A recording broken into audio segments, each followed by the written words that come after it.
আর আমরা আজকে সম্মেলনে উপস্থিত হয়েছি আসলে এইটা ঠিক করার জন্য।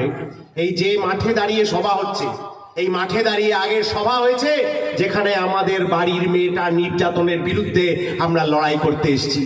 আর এখান থেকে কয়েক কিলোমিটার দূরে আপনার জেলার আরেক প্রান্তে ইনসাফ যাত্রা যখন রাত্রিবেলা হেঁটে আসছিল, ওই শহীদ কমরেড মনসুরের শেষ জায়গায় আমরা তাকে শ্রদ্ধা জানিয়েছি।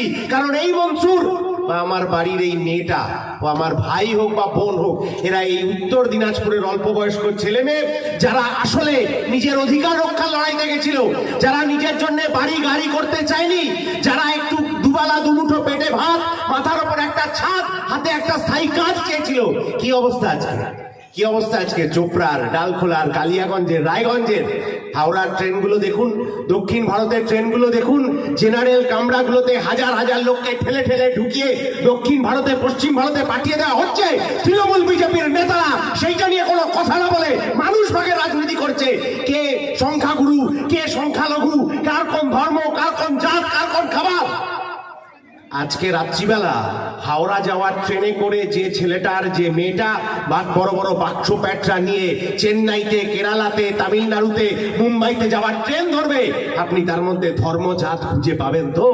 কালকে সকালবেলায় কালিয়াগঞ্জের বাজারে ফুলকপি কিনতে, শিম কিনতে, বেগুন কিনতে যে সাধারণ মানুষ যাবেন, দোকানদার কি তাকে ধর্ম জাত দেখে ফুলকপি, বেগুন, শিমের দাম বলবে? না। আসলে তৃণমূল আর বিজেপি চায় মানুষের মধ্যে ভাগ হোক, যে কারণে ওরা বাংলাদেশের কথা বলছে। বাংলাদেশের সংখ্যালঘু নির্যাতনের ঘটনা ঘটেছে, হ্যাঁ খুব খারাপ হয়েছে। বামপন্থীরা 2024 সালের আগস্ট মাস থেকে যখন আরজিকরের এই লড়াই চলছে, সেই আরজিকরের লড়াইয়ের পাশাপাশি বামপন্থীরা তখন থেকে সোচ্চার হয়েছে বাংলাদেশে সংখ্যালঘু নির্যাতন করা চলবে না।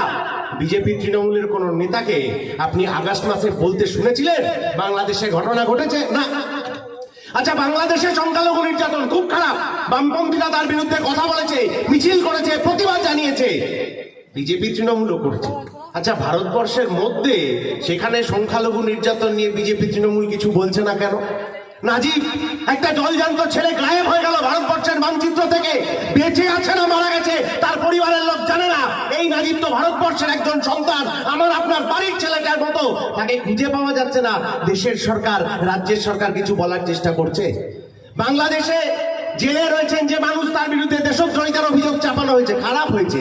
তাহলে ভারতবর্ষে 1 বছর ধরে দিল্লিতে কৃষকরা যে লড়াই করছেন আমার আপনার মুখে একটু ভাত তুলে দেওয়ার জন্য, তাদের বিরুদ্ধে ওই দেশদ্রোহিতার আইন